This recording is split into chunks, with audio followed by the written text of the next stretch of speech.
Hop. Alors déjà les gars, je suis super content de vous avoir les deux. Ouais. Je voulais vraiment vous avoir en interview et je pense qu'il y a beaucoup de personnes qui se posent des questions sur vous. Donc ça va être un entretien sur 20-30 minutes, même pas.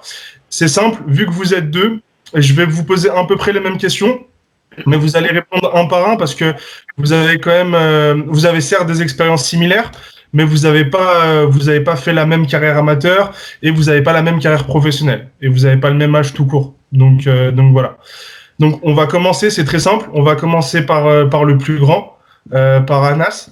Euh, Tes premiers pas dans la boxe, est-ce que déjà tu l'as fait avec ton petit frère ou est-ce que tu as commencé avant ton petit frère? J'ai commencé avant mon petit frère. En fait, il y avait mon grand frère qui faisait du kickboxing dans une salle près du quartier, à Ok, Forêt. Et du coup, mon frère nous avait ramené des gants de boxe à la maison. Puis on commençait à se battre entre nous à la maison. En fait, il avait piqué des gants de boxe de je ne sais pas où, de la salle où il s'entraînait. Et voilà, on jouait à la maison et on commençait à se battre avec lui. Et tous mes frères, on faisait un peu de boxe à la maison. Puis après, mon père m'a ramené à la salle de boxe. Et au début, c'était difficile, mais après, j'ai accroché direct. ok. Donc vous êtes trois au final, vous êtes On pas est que deux. quatre frères. Quatre. Ok, Tout le monde a fait de la boxe. Et ok, donc les deux plus sérieux, c'est moi et Nabil. ok. Et c'est vous les deux plus jeunes du coup. Ouais. Ok, d'accord. Et toi, du coup, Nabil, c'est comment que tu as découvert tout ça? Donc j'imagine par le biais de ton frère. Ouais. Euh, J'ai vu la route, j'ai suivi leur chemin. ouais, Et t'as fait pareil ouais. que quoi. J'étais dans le foot au début. Puis il m'a dit viens une fois, j'ai pas aimé. Je suis venu une deuxième fois. Puis je me suis affronté pendant plusieurs années. Puis je suis Ouais. venu à l'âge de mes 14 ans pour du sérieux. Ok, d'accord. Vos tout premiers combats, est-ce que vous avez un souvenir? On va commencer par toi, Anas. Ouais. T'as des souvenirs de ton tout premier combat? Ouais, je me souviens, parce que en fait, c'était durant la semaine du combat où on se préparait mentalement, etc. Et puis la semaine du combat, le coach me dit écoute, Alain, tu dois être à 61. Et moi, je vais faire une visite médicale et je vois que je suis à 66. Et là, c'est le track pour moi. Il fallait que je sois au poids. J'ai arrêté de manger jusqu'au samedi. Et je me Ok. fais, j'étais à 61 kilos. Et c'était un tournoi, donc tout le monde se pesait pas. On prenait des adversaires du même poids. Et donc, voilà, j'avais un adversaire. Donc, j'étais à 61 kilos à cette époque-là. Et donc, je me suis pesé, donc on a trouvé un adversaire similaire au même poids. Et puis voilà, il y avait Mhm. beaucoup de stress, beaucoup d'adrénaline. Il y avait mon grand frère qui boxait avant moi.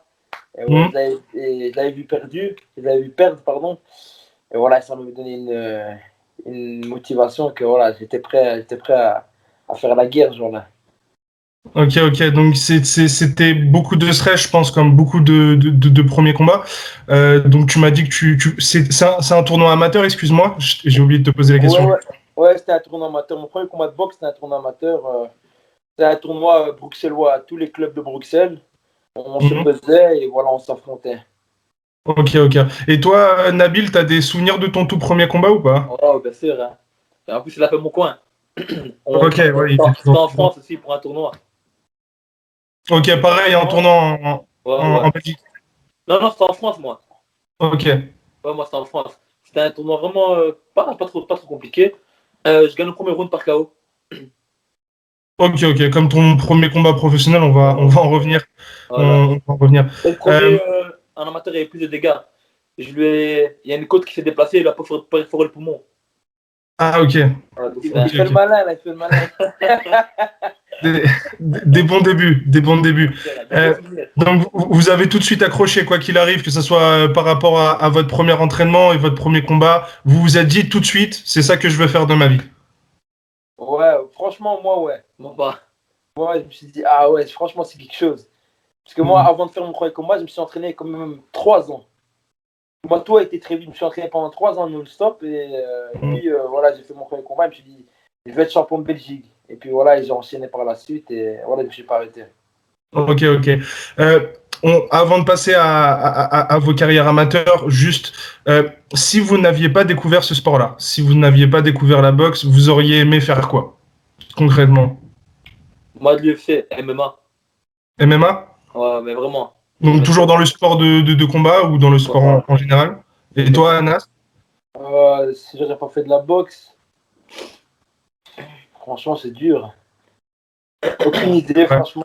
Je pense que je ne serais pas très sportif. J'aurais joué au baseball.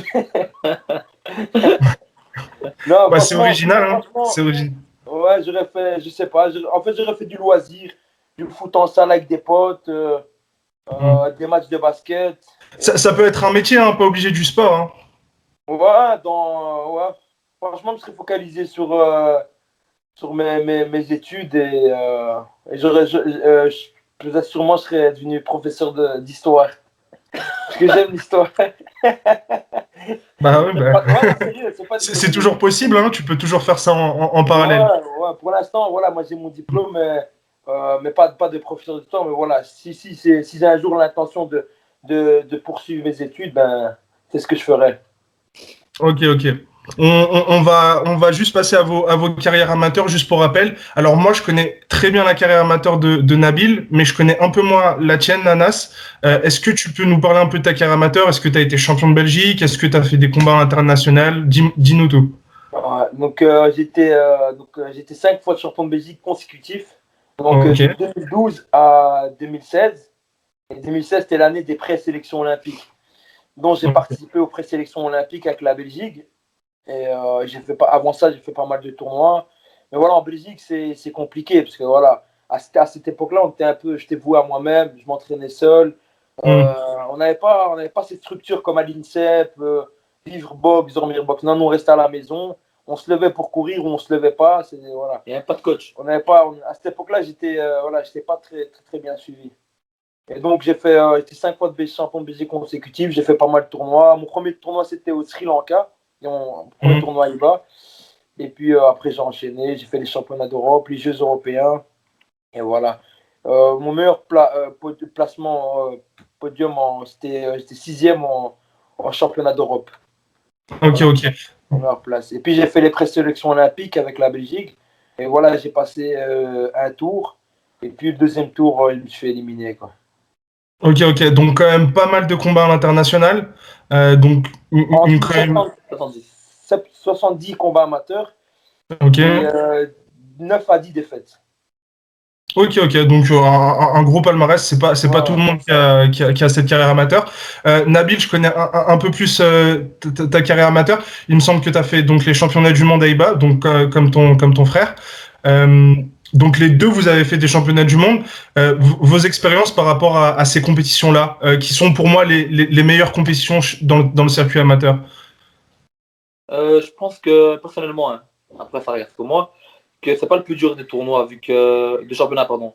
Vu qu'il y a tout le monde, tu vois, il y a le monde entier, il y a l'Afrique et des pays qui sont pas très, très réputés en boxe. Par contre, quand on fait le championnat d'Europe et les Jeux européens, des trucs comme Mhm. ça c'est bien plus dur. Parce que vraiment, les pays, la boxe amateur, elle est vraiment très concentrée en Europe, je trouve. Il y a des gros pays. Ok. Là, c'est dur. Il y a la Russie, il y a l'Ukraine, Mhm. des gros pays, tu vois. Ouais, moi aussi, je partage le même avis. En Europe, voilà, en Europe, c'est plus Concentré, compliqué. très, très C'est plus chaud. compliqué. Championnat du monde, tu peux tomber sur un petit pays, tu vois. Mais ça m'est déjà arrivé Ouais. le premier tour d'affronter le champion du monde ou le champion d'Europe en tête direct.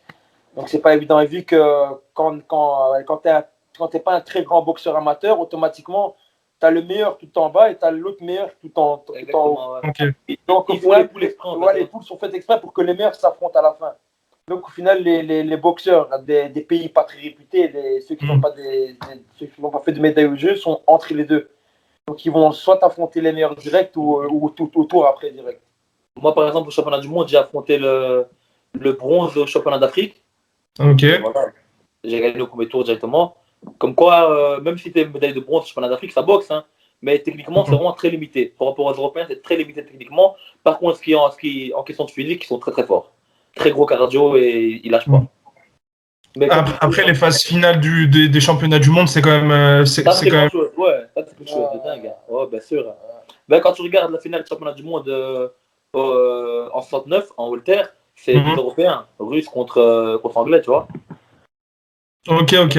Dans nos catégories, c'est énormément surtout à son époque. À mon époque, c'était le Maroc, le Kazakhstan, l'Ouzbékistan, un peu aussi les Russes. Mhm.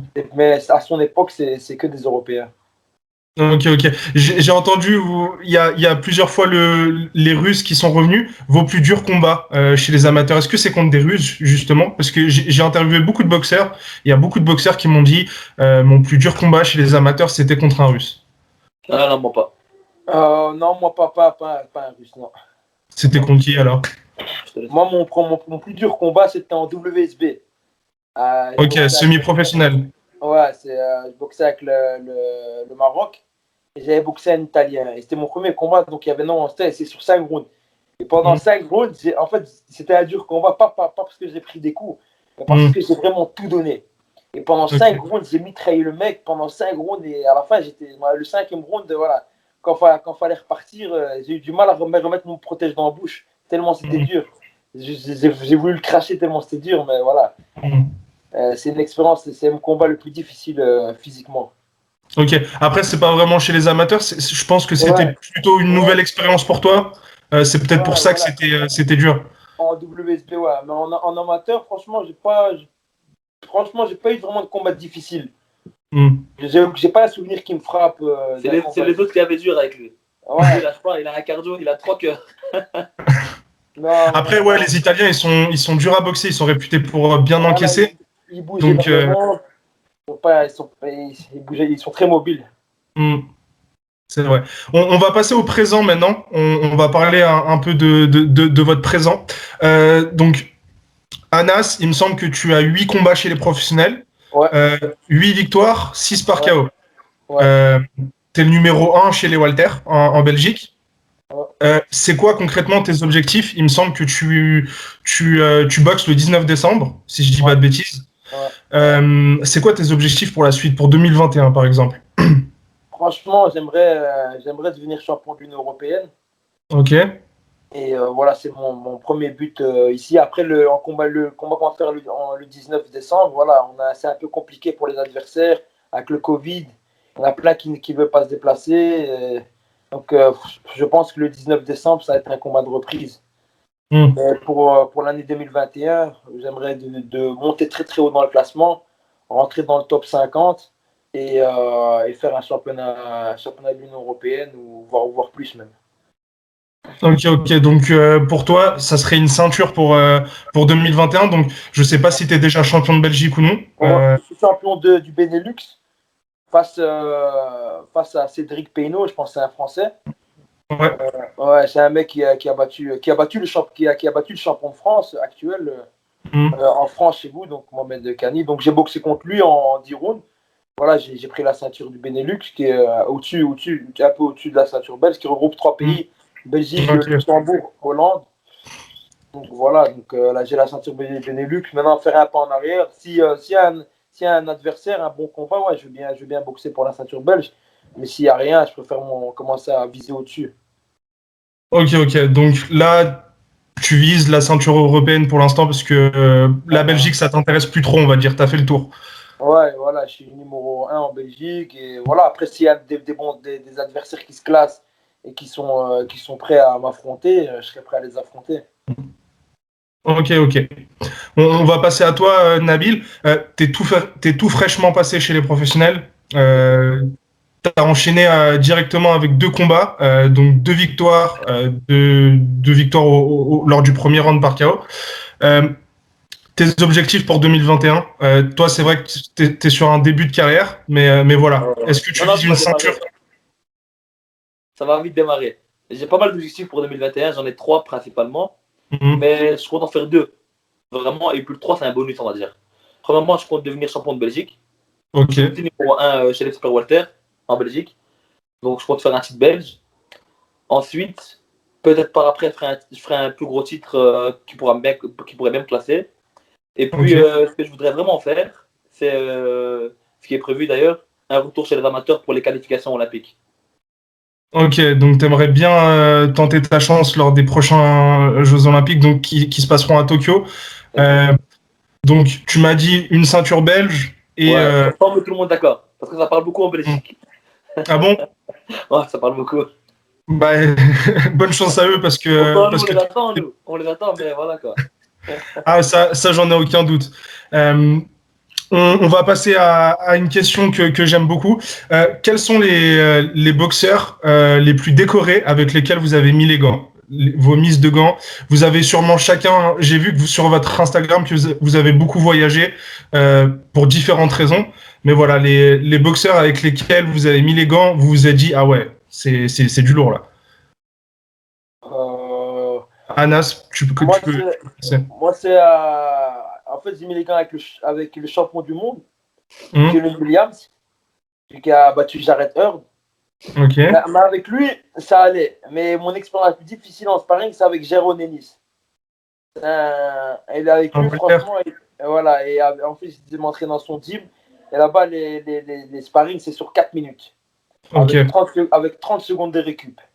Et Ok. l'intensité là-bas, voilà, y a pas voilà, on s'arrache la tête.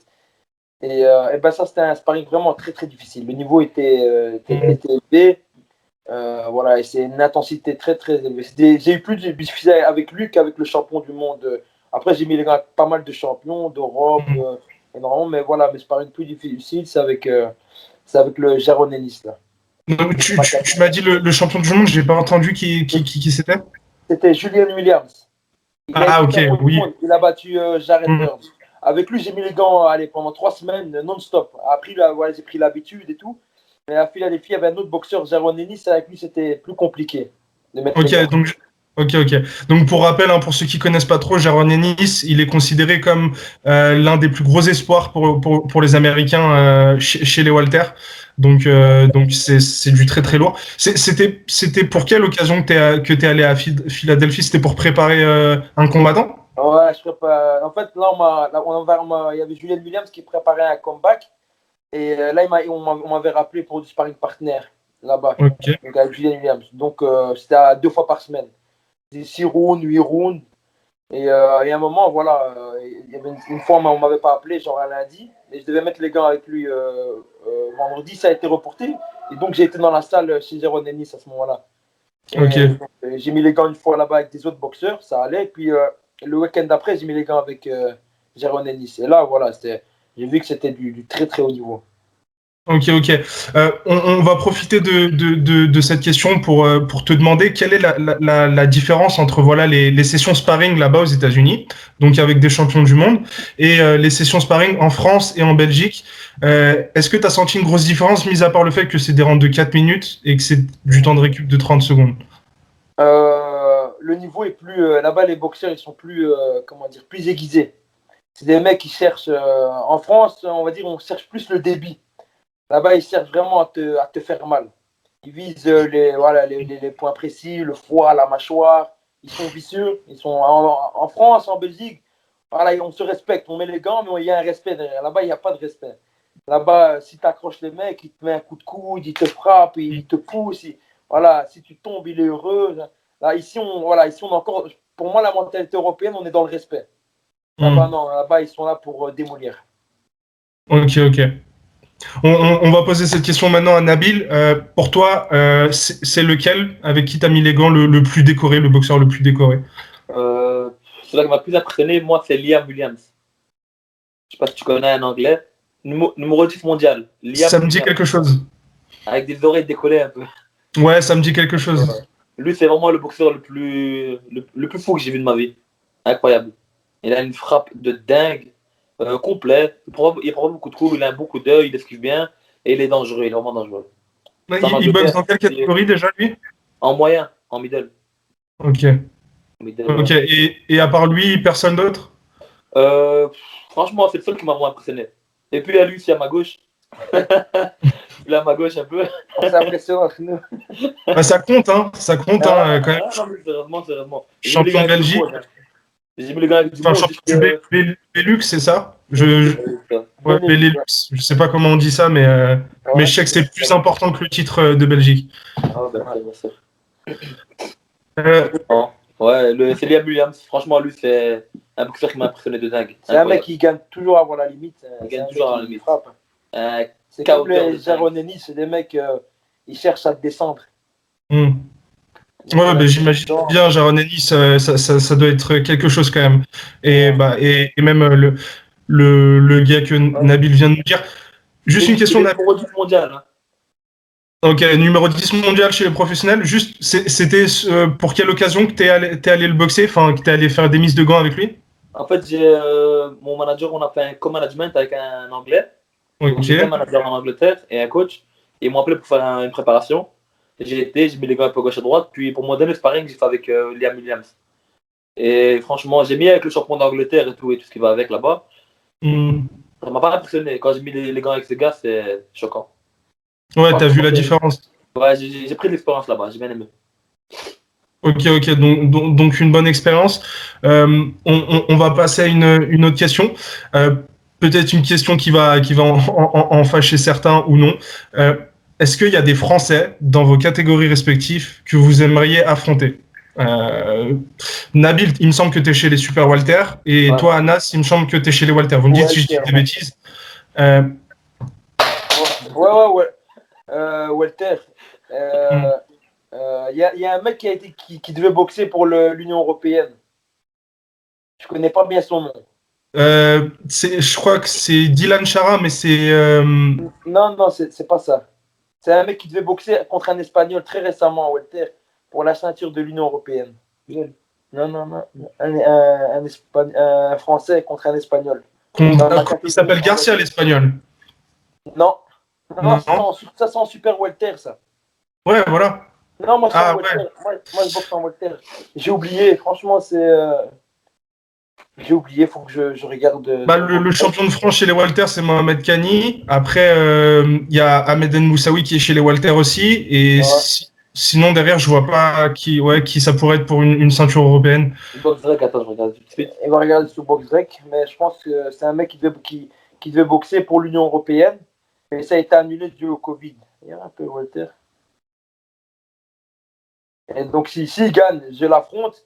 S'il perd, j'affronte l'Espagnol. Ok.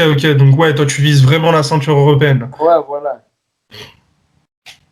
C'est le deuxième, Ah, Yahya, Yaya Touza. il est dans le club. Ah, ok. C'est le Oui. numéro 2 français, lui. J'ai déjà mis les gants avec lui il y a 3 ans. Et ben lui, s'il gagne, j'aimerais l'affronter. S'il perd, voilà. Donc, j'aimerais affronter l'Espagnol.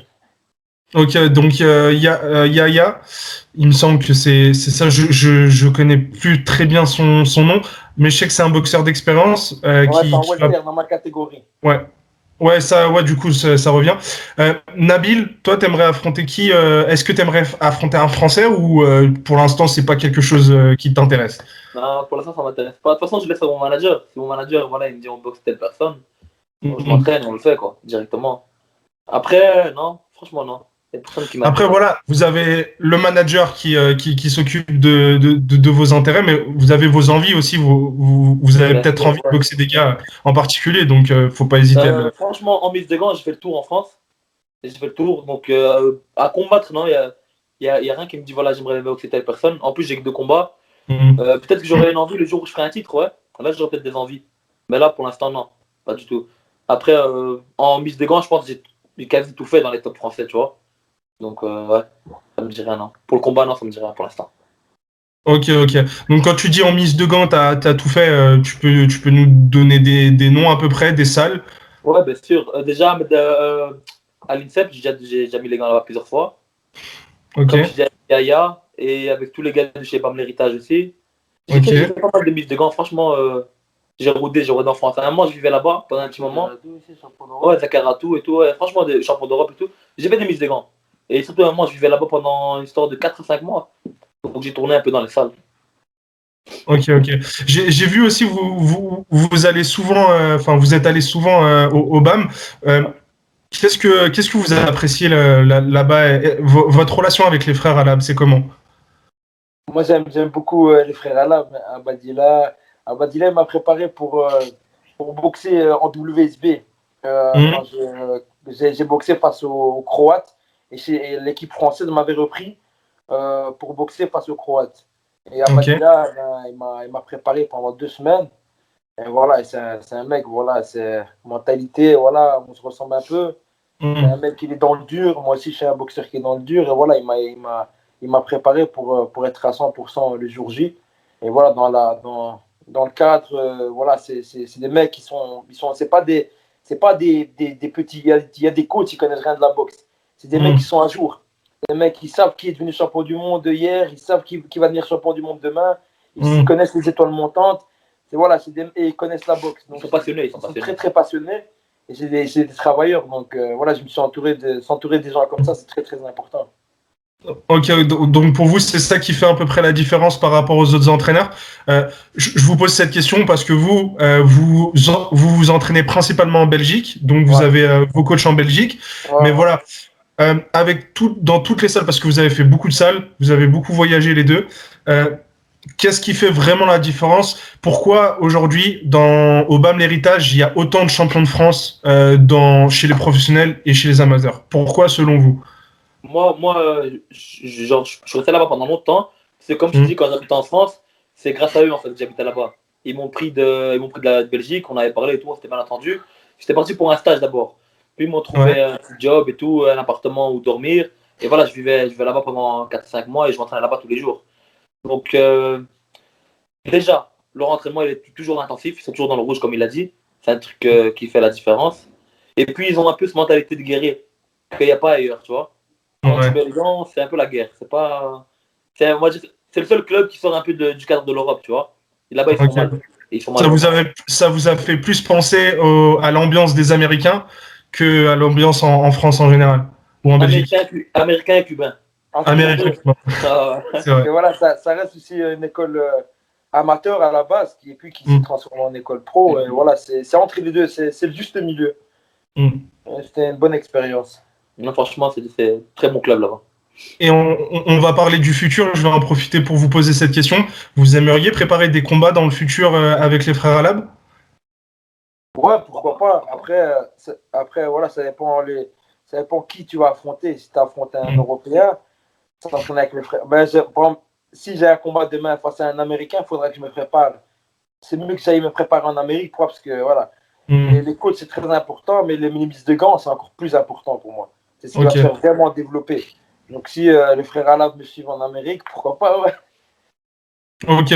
Ouais, après, voilà. C'était surtout pour savoir. D'un jeune esprit. Après, voilà, j'ai mon coach ici aussi en Belgique, Abdel, qui s'occupe de moi à 100%. C'est un mec, il est dévoué. Voilà, c'est un mec, c'est aussi un mec à la dure. Il travaille énormément avec moi, il me pousse à chaque fois. Voilà, on se ressemble.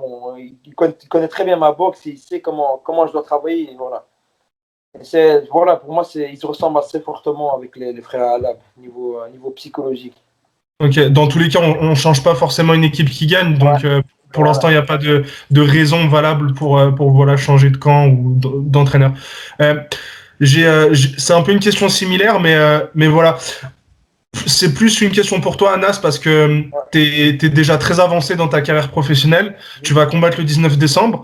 Mais voilà, pour préparer typiquement une ceinture européenne, tu m'as parlé justement de ton envie, par exemple, si tu boxais un Américain, d'aller aux États-Unis. Mais voilà, est-ce que pour préparer une ceinture européenne, t'aimerais aller faire ta préparation aux États-Unis ou voilà? Ouais, bien sûr.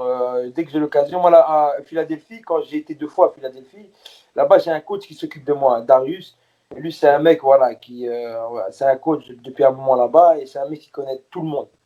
Donc, c'est un mec, quand j'arrive là-bas, moi, quand je vais en Amérique, c'est pour mettre les gants, principalement. C'est pas pour aller faire du sac ou courir, non. Je vais courir, bien sûr, mais c'est vraiment spécifique pour mettre les gants. J'essaie de me reposer avant les mises de gants. Donc, si je vais, sûr que je me retournerai très bientôt, même pour préparer des simples combats, parce que voilà, faut construire sa carrière. Et c'est maintenant qu'on l'a construit pour être au top dans 1 an ou 2 ou 3. C'est vrai. Et toi, Nabil, est-ce que dans un futur proche ou lointain, t'aimerais ou tu te vois tout simplement te préparer aux États-Unis ou en Angleterre typiquement pour préparer des grosses échéances? Ouais, bien sûr, c'est normal. Non, Bah, c'est pas le cas de tout le monde, hein. Il y a beaucoup de boxeurs belges ou boxeurs français qui sont très attachés à la France ou à la Belgique et qui ne veulent pas forcément. Je peux aussi attaché à mon pays. Mais quand tu bosses en américain et que tu t'entraînes en Belgique, voilà quoi. Ça va être difficile. Les résultats ils vont être difficiles un peu, non? Tu trouves pas? Même en France, hein. Il y a des bons boxeurs, mais voilà. C'est pour ça que je vous pose la question. Non, il faut être réaliste. Tu peux aimer le cœur, c'est bien, mais le cerveau, c'est mieux. Il faut d'abord réfléchir avant de penser avec le cœur. On est tous bien à la maison, tu vois. C'est mieux que d'aller tout seul en Amérique pendant un mois ou deux, de préparer et ramasser des coups. Bien sûr. C'est bien sûr que c'est mieux de rester ici. Mais regarde ce qui est mieux pour toi et ta carrière. Je pense que ce qui est mieux pour moi et ma carrière, c'est que le jour où j'ai un gros combat, bien sûr que je pars d'ici, c'est normal. Ok, donc c'est assez clair pour les deux. Donc justement, j'allais en venir à cette question-là. La boxe en Belgique. Est-ce que pour vous, en Belgique, c'est possible de devenir champion du monde sans faire de préparation justement à l'étranger, juste en restant en Belgique? Est-ce que pour vous, vous estimez que la Belgique, c'est un pays boxe ou pas du tout encore? Il y a encore beaucoup de boulot. Il va être doux, je veux dire la vérité. Anas, tu peux commencer. On va commencer par moi. Bon, comme je vous dis, en Belgique, c'est compliqué parce que voilà, tu vas affronter un champion du monde. Faut que tu aies des sparring partenaires qui ont plus ou moins son niveau ou un peu moins. Et en Belgique, c'est pas possible. En France, tu auras peut-être un mec comme ça ou deux. En Angleterre, tu en auras peut-être 3, 4, 5. Et en Amérique, tu en as peut-être 10, 15, 20. Donc, généralement, tu vas te poser en Amérique pour préparer des gros combats.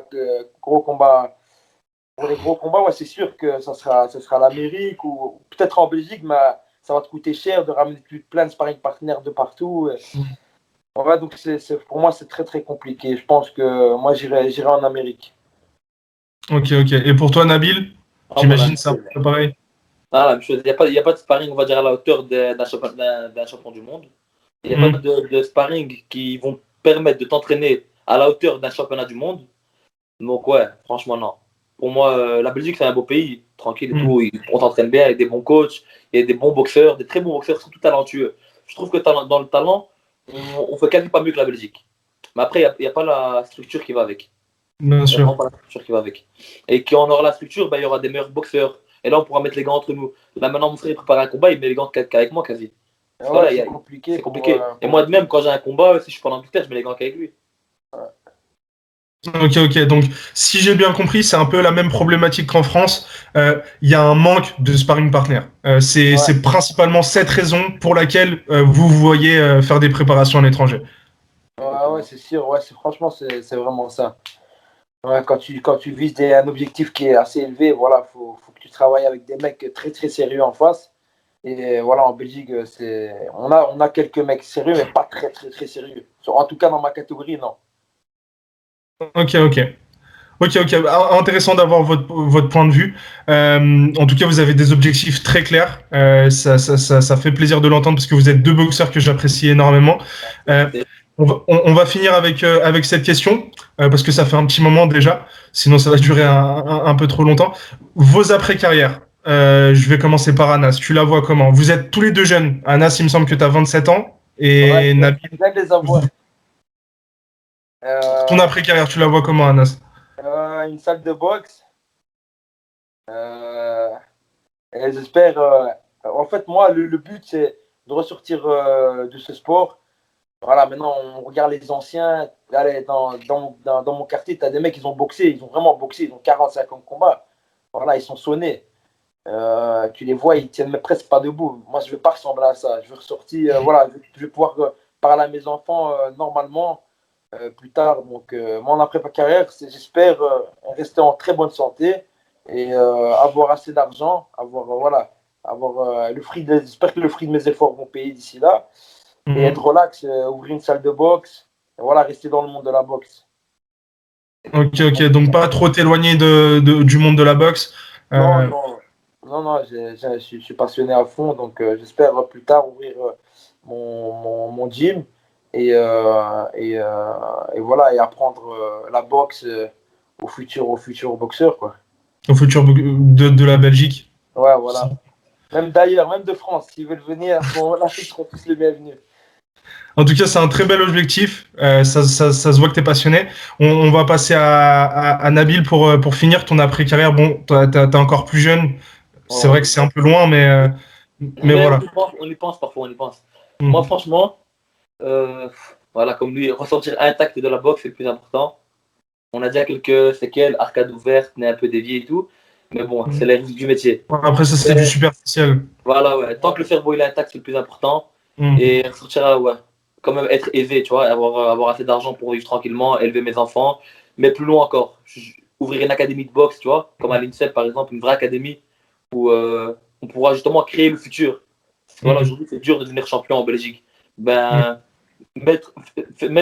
faire en sorte que plus tard on puisse devenir champion dans notre pays, tu vois. Et ça, on va dire c'est ce qui est en vue. Mais on verra d'ici là. Il faut que je réussisse bien dans la boxe, que je pense à ma carrière d'abord, et puis je penserai à la carrière des autres. Ok, donc on va finir sur ces belles paroles. Donc en clair, suivez de très près ces deux frères-là. C'est pour moi l'avenir de la boxe en Belgique et j'espère qu'ils feront le maximum après leur carrière pour développer ce sport-là en Belgique. En tout cas, encore merci à vous. Merci beaucoup, Anas et Nabil. Et on se redit à très vite. On se tient au courant pour la sortie de l'interview. Et c'était un plaisir de vous avoir. Vraiment. Bonne soirée. Merci les gars. Vraiment bonne soirée. Merci à toi, frérot. Ciao.